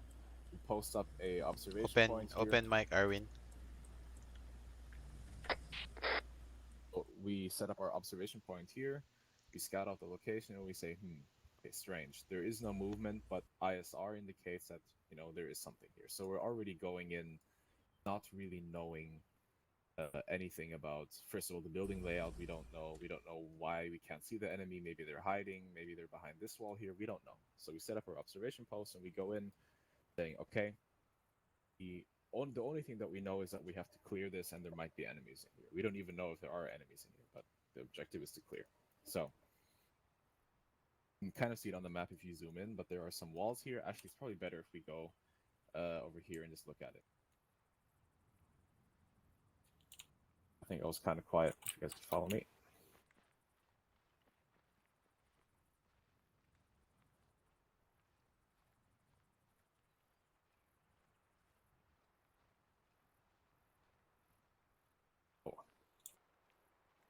Set up our observation post up there. We determine that, okay, we have to clear this, but let's say that we only see 1 or 2 enemies. It's not very clear. So we decide to go in here. So we sneak our way down. Let's hope that the enemy hasn't seen us. Yes, very important. Switch out the practice grenades there. Good point. So we come down here.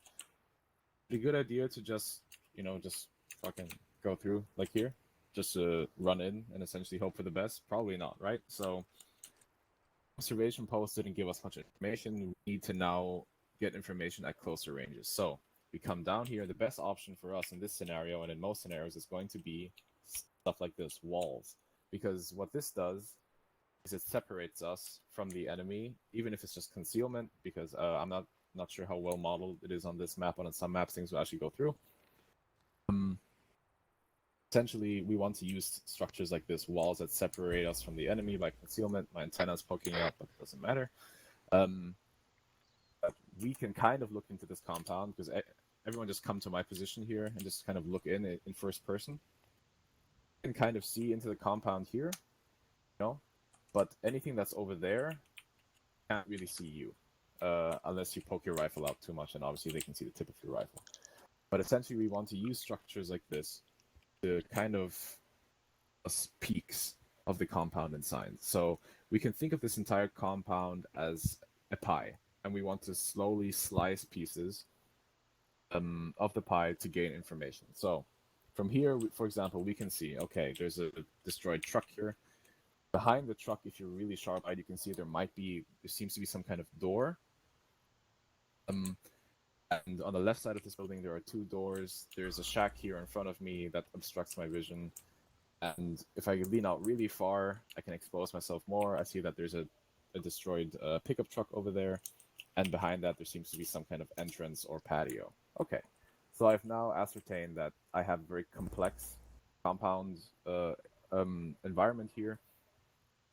It's actually a benefit for me, because now I know that if I get contacted from the side that I haven't seen yet, right? I'm already in the compound with my team. I have 2 options. I can get out again, retreat, or if things get really hot, I just have to run over to that truck with my team and take position behind it, and I'm kind of covered. Problem with something like this here is, as soon as I, for example, come around here to look, I've already completely exposed myself to whatever is laying wait around here. So in this case, we have an option. You guys can come with me. This is kind of a lucky option in that the fighting leader can say, okay, I've looked at that side. Now I kind of want to look this side. So again, he can start here. What do I see over there? I see a bunch of wrecks, no movement. More, I see a shack, right? There's another car, and then I see another wall. Okay, why is the next wall a good sign? You can treat this essentially as one room, because it doesn't end there, but essentially anything that's inside here between this wall and between that wall is essentially just all in one room. It's kind of open, but if you were to look around the corner here, you would see that these wrecks kind of close off the room a little bit. So it's not quite a room, but you can treat it like it. So as a fire team leader, you can say, okay, I'm probably, instead of going out there into the open, this kind of looks a little bit better to me, right? So CQB is also about using your intuition, using common sense, and just going for the option that presents the least amount of risk. So as a fire team leader, you might say, okay, I'm just going to go in here. Quick question, what kind of pace in-game do we use when we enter CQB environments? Walking. Depends. Walking. It kind of depends. Let's say that you have to sprint all of a sudden, press shift, and you obviously sprint. But for Combat the majority jog. of stuff, I would advise walking at first, because it gives you some time to look at things. So you can look. It also puts you in control, because what's one of the drawbacks of doing CQB in any kind of video game? You don't have any of the kind of nuanced movements, like just peeking a little bit or just putting your shoulder against something. You don't have the nuanced capability of movement. So walking slows down everything. Trust me, the AI, essentially in this kind of scenario, it's just waiting for you. So whether you rush in or not doesn't really make a difference. So you walk in here and you look, okay, is my position right now really bad? Because let's say I'm the fire team leader and Sergeant Miranda is my number 2, right? Let's say that he sees something right in front of him. He can't do anything. Am I going to see what's in front of Sergeant Miranda? No. If we could all stack up on the wall here, so just everyone behind me. The way that you want to do this, for example, if I am able to see this arc, this slice of pie in front of me, this is where I'm going to go, because I have to get out of the way of Miranda for him to be able to see the next slice. So I go forward, I walk, and Miranda's right behind me, and Miranda knows that I can see things from here, and I can maybe react to things all the way up to there. So what does he do? He starts his slice of pie here. It covers all the way up to there. So essentially, I enter like this. Sergeant Miranda's still behind me, but covering to my right. Arwen to my lower right. And so, okay, now as a fire team leader, I know, okay, the GPMG gunner is probably not going to be entering into this environment, but if he has to, then obviously he's always going to be the guy in the rear. But essentially, everyone just the third person and look at our did you check your 6 before you entered? in this From wall here. from that corner, did you check east? Wait, let me see. From that corner, did you check east? If I did this, Yeah, did you check east? that's why. Because if you didn't, you just walked all the way here without checking your 6. So this could be somebody there. There's nobody. Because normally, how I do it is, I do the opposite. Like, say I'm there and I can see northwest. First guy would go into the area that's not seen, and then second guy Maybe like will, this, and the second guy continues. yeah. That is a very valid point. Kind of what I wanted to highlight over here. So let's enter the formation that we were in a while ago. So let's say that we entered. Sergeant Miranda's right behind me. He's looking right. Arwen is looking a little bit more right than this. Are we most vulnerable right now? Exactly as Klom said, over there. Anything that's over there, if there's a machine gun over there, guys, we're fucked, right? We're absolutely fucked. So entering like this laterally is probably not the best idea. We reset real quick. Okay, I'm the team leader. I decide, okay, we're gonna go in. King, I look around and I see, and I go like this. Okay, so Sarge then continues on, also so past me, up, yep, that direction, and then Arwen goes in between and looks in the center. And Klums kind of integrates himself as well. Okay, why is this better than the way that we did things a while ago? 360 or 180. Now it's essentially secured, or we have a view on a larger slice of the pie. I just turned this into a technical. So yeah, that's going to be the basic method. How we enter compounds. The fire team leader stacks up on the wall. First, he gains as much information as he can. Goes in. He, from the point of entry, he tries to secure as much of the view as he can. So that's either going to be a really long sweep left or long sweep right.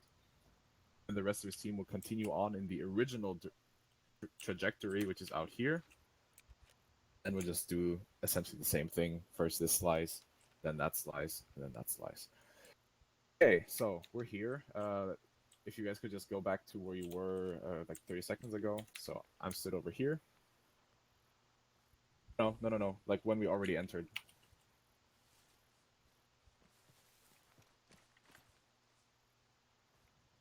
Okay, so in a scenario like this, we know that this part is clear. So essentially, as fire team leader, now I say, okay, we're going to enter into this part of the compound.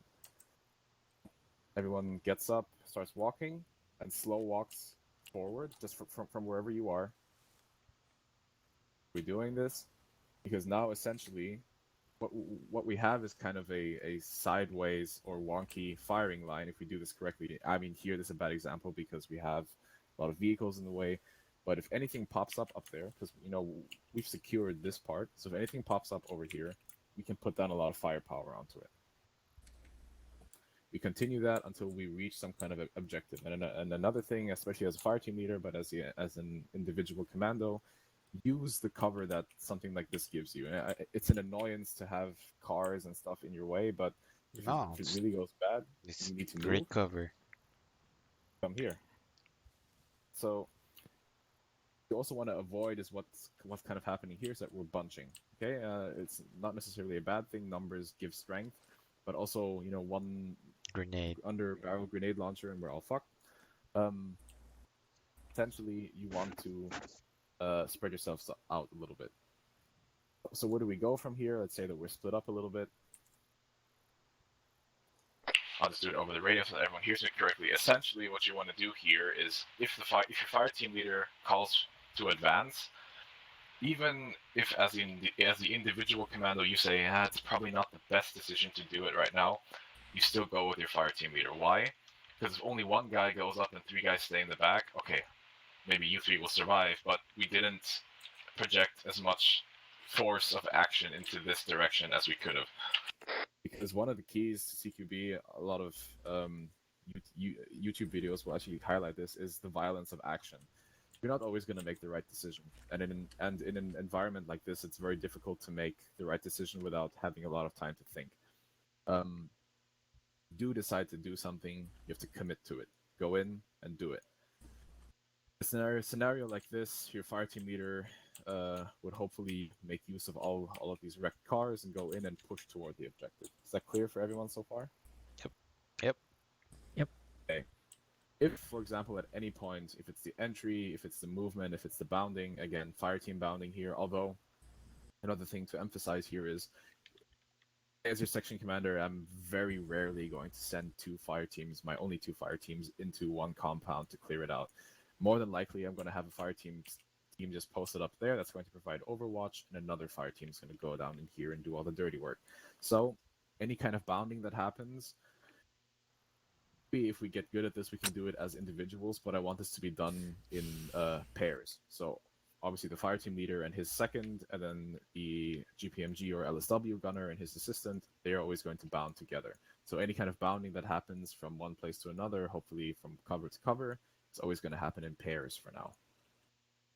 Okay, that's actually it for entering compounds. I think the rest of the principles should be pretty simple. If that's our objective, we move towards that.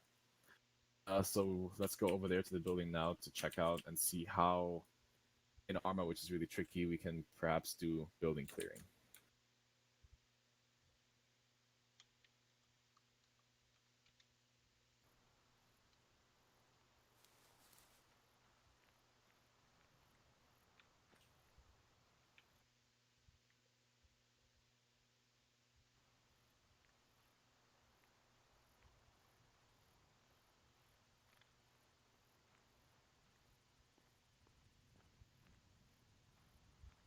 Okay, so standing from my position over here, you can come over here. Look in, what can you really see? A hall. It's a hall. This appears to be some kind of supermarket. Sarge, you pointed at something? You see? And windows and a door. There's a door over there, okay? So, looking at this now from a forward perspective, you would never stand here in any kind of building entering position, but right now the focus is what can we see, because see that this appears to be some kind of store. There are shelves everywhere. There are a lot of abilities for someone to be standing behind that shelf to the leftmost, for example. Someone could be standing behind or crouched behind that and you wouldn't really see them. The counter presents a problem depending on how well the interior of the buildings are modeled. There might be just an invisible wall there that you can't shoot through. These are all things that we need to take into consideration. This, if you ask me, this is probably a point of entry that I would not choose because it's very cluttered, but we're gonna see how we can do this just because sometimes we might not have another option, right? Okay, so essentially the procedure to do this is exactly the same to how we enter the compound. Guys, just stack up over there. Always stack up on the longer wall, I assume. So Sergeant Miranda is your team leader. Stack up on him. On that wall, Sarge. You're trying to enter here. Okay. We all know this from movies and from some videos. First thing that goes in is a flashbang, right? Hold on, I'll grab a flashbang for you. Wait. Can you use the practice screening?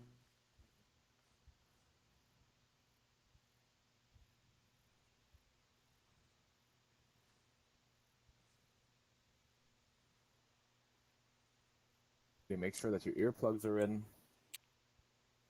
And give me a second. I'll put the flashbang into your Louis, backpack. paano pag ganyang situation? Clear yung door, but we need to open it to get inside. I'm gonna be exposed while I'm open. Can't do anything. It's Exactly. ArmA. That's Actually, even in real life. That's why I wanted to highlight the issue with the flashbang. Okay. I hope this doesn't fuck up our sensory perception too much. Sarge, try and throw a flashbang in there. You should have one in your backpack. There's a window. Huh? But wait, I just want to see how this goes.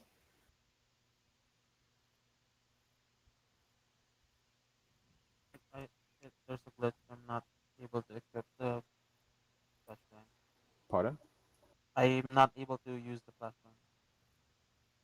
See? Even with left control G to cycle? Yeah.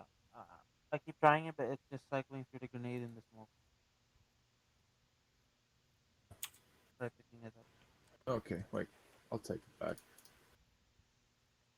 Oh, I have it. I have it. Okay, try and throw a flashbang in there. Really? Away.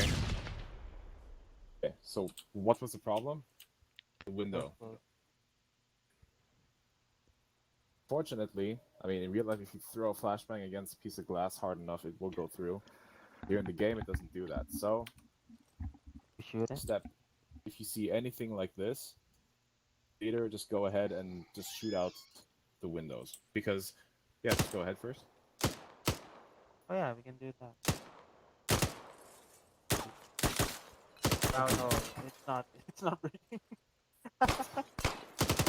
Wait, these should break. I know. Yeah, the glass. It's bulletproof. the glass in front, but the here it's Window's not. not breaking. Okay, so those don't break, but the ones in front break. So okay. Yeah, Team the leader, front. if you have any kind of glass doors, try to shoot them out, because the interesting thing about some glass panes in ArmA, if you see an enemy behind it, for example, and you take the first shot, that's not gonna hit him. It's kind of bullshit, but unfortunately it's the truth. So shoot out the glass doors, and then see what you're doing right now is risky. What did you say about the glass? There's glass, and then I shoot through it. I've had it sometimes where, like, let's say if there's a guy standing by the counter there. It's and then, realistic. Glass is still the in. glass deflects the trajectory of the bullet, even in real life. I know. But at this range, a 5.56 will make straight hole through it. But okay, you're right. The angle of the glass is a little bent, so there's still going to be some deviation. That's true. Okay, anyways, so stack up again, because I want to highlight an important point. If Sarge just comes out here and does this essentially to peek around the corner, he's now impeding the flow of this entry movement. So essentially, in any scenario like this, the point man, the team leader, wants to come over slowly, obviously, secure the entire. May I also suggest switching the weapon on the shoulder, so you present a smaller target. Control. 85 is right hand only. I'm not joking. Really? In real life? In real life, you cannot fire this from the left shoulder because the brass will kick you in the mouth. Oh yeah. Wow. So, anyways, the team leader is going to essentially come out here, secure the room, nice and slow, to the other side of the door. Why is this important? Because now number 2 can essentially come up and open the door. So number 2, which is in this case, actually Sarge, come to me. My position. So you're securing in here. Just stand over there. Arwen, as number 2, your job is to go up and open the door. So go ahead and do that. Okay. Now, both of you, Sarge and Arwen, you guys are in the perfect position now. Both of you will enter. No. Come back. It was very problematic. Why? Because Sarge essentially crossed into Arwen's line of fire. What you want to do... This is really tricky. I understand you're never not going to flag each other in these kind of scenarios. But what I want to happen essentially is for one person to start, and we're going to go over the corners to my left, to my right in just a bit, but I just want to get the entry correct. So one person goes in, positions himself here, and then the second person follows. Okay? Because I don't want any kind of really... No. So the first people to enter are 1 and 2. So Arwen and Sarge, go ahead and try that again.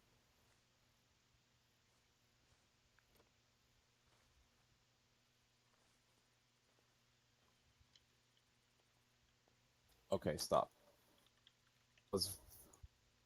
Entry movement was perfect because one person entered, controlled, the second person entered, controlled, and then you both stopped too far from the entry point. Oh. Yeah, no shit. This is real. That's just like in an emergency situation. Like if you really had to, it's not by That's practice true. that you would do it, but so that it doesn't hit your face, the ejection port It will will be facing down. just essentially eject down. Yeah, Yeah. that's true. That's different. True. Okay, so from this point, what can we see in the room? Okay, so obviously 3 and 4 are going to follow, and 3 and 4's job is to do the rear security exactly how Again. This is what happens when you overclock your shit. he really needs to fix that. Hey, I have a I'm going to... feeling it's either he's overheating or User in your channel power timed out. problem, PSU problem. Yeah, power PSU, supply or problem. I've Yeah. had this happen to me before, a RAM problem. Sometimes RAM will Ah, do this to you. Yeah. How's his room, by the way? I don't know. We'll find out when he comes back. Anyways, Arwen, return Yeah. to where you were. So I'm going to assume the role of Miranda then now. So, Okay, copy. Clumps, you can come back. So 3 and 4 are always doing rear the back security. So okay, so what do we see now? We see there are shelves, blah blah blah. There's a room to our right apparently. So we have to treat that room with the exact same procedure, or that doorway with the exact same procedure that we use to enter here. And I'll explain a better principle on how to navigate what we just did by using that room, because it's a little bit clearer to see there. Okay, so at this point, Arwen and I are going to have to communicate with each other, and I'll say, okay, move up slowly. So I'm going to move in from here. And essentially, Arwen is only there to make sure that nobody runs out, but I'm the one who's gathering the information. Well, I can see that there are shelves in there, whatever. Okay, I now have a problem because there's a counter between me and the door that I want to go to. But, okay, so once Arwen moves up, all I have to do is continue past this counter and up to him. To my back. At this point, Go to the back. Then this point, you do what Miranda did at the front. So you enter exactly. this. Side. I secure this side. Okay, now you can enter. Clear your side. Clear this side. Okay. It's clear. Yeah. I see. But on my side, what problem do I have? Another door here. Doorway. Yeah. So you set up on the opposite side. Here.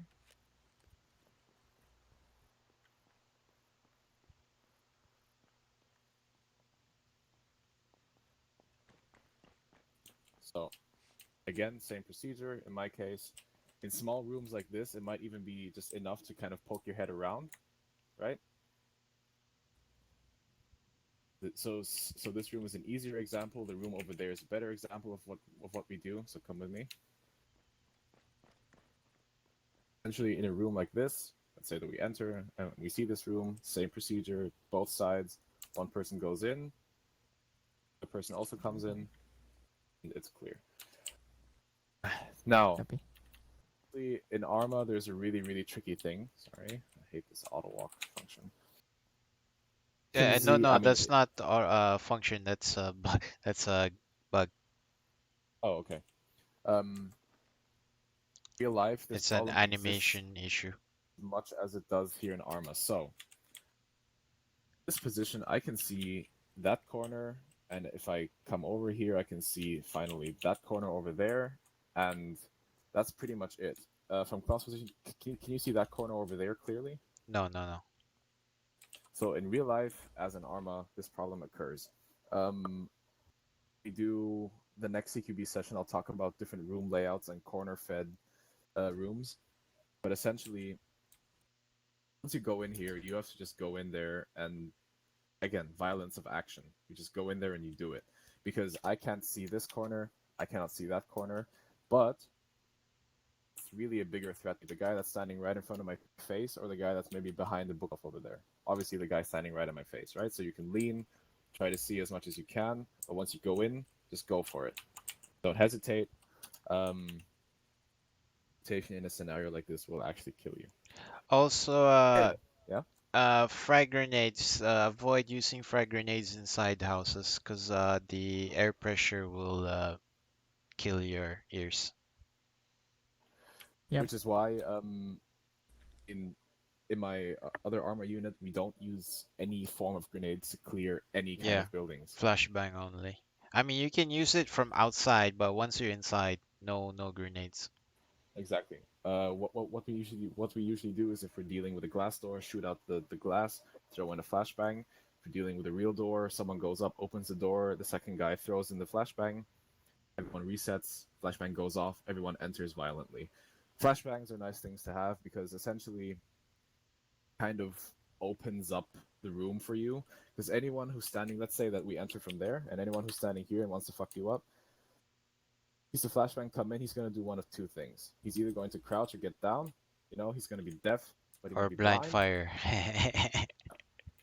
He might just blind fire, which is bad for you. Or the best scenario that happens is he doesn't know that it's a frag grenade. I mean, this is obviously more real life thing because the AI doesn't do this, but he might not know it's a frag grenade, and he does this. He fucks off, right? Because he thinks it's a frag. He doesn't know what it is, so he just gets out of there.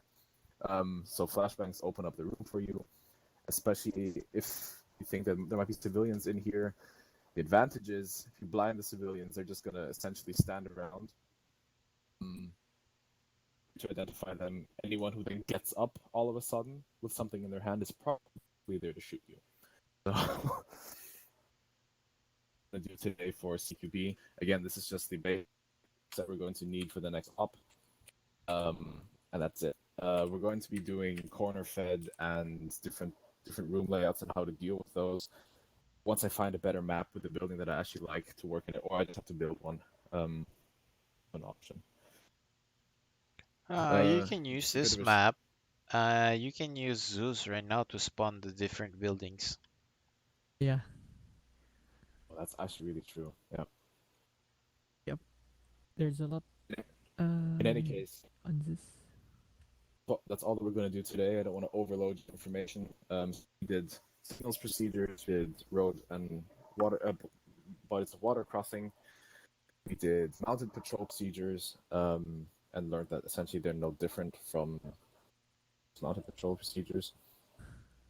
Now we did just an introduction into CQB, how to enter a compound, and the fundamentals of essentially entering and clearing a building. Yeah, so thanks for coming, guys. It's a bit of a shame that there was only 4 of us today, but maybe next week. Yeah. My comment with the mounted thingy, those things are not tanks. Even if there's armor on it, try not to expose the vehicle to weapon fire. So try to use the terrain if able, and fire from there. Also keep the enemy at distance. Try not to engage like 100 meters away, because I spotted that initial fire team like 500 meters away, and they decided to proceed, and they didn't even relay information back to you. Okay. Yeah. I'll keep that in mind. Yeah, it's a good point. I mean, in real life, these things, in real I life, when it mean, comes it to was a agile and proactive thing. I mean, if I see enemy and we had to engage them, I would always engage them from a distance. definitely, because I mean, Hey, that's new. that's what we said in the first maneuver. All easiest targets to hit are the biggest ones, and the biggest ones are the closest ones, right? So, Yeah. and obviously, with we have the advantage of a scope on the Yeah, so M2. that's all your advantage is, and so it was not really utilized in the engagement. That's true. Yeah, we gotta watch that. Also, just today was the introduction. Yeah. I made the pipeline, just kind of pulling it out of my head. Obviously, just Yeah. to see Yeah, in it's operation difficult. how It's really things move. difficult. Me, I had 12 modules. So that's essentially 3 months. But it's really tough. Yeah, it's a lot You of have to like think of how information that things are you done. have to condense, and on top of that, you have to contend with information retention. And Okay. obviously, just with boot camp, 3 hours long, they don't practice what they fucking learn.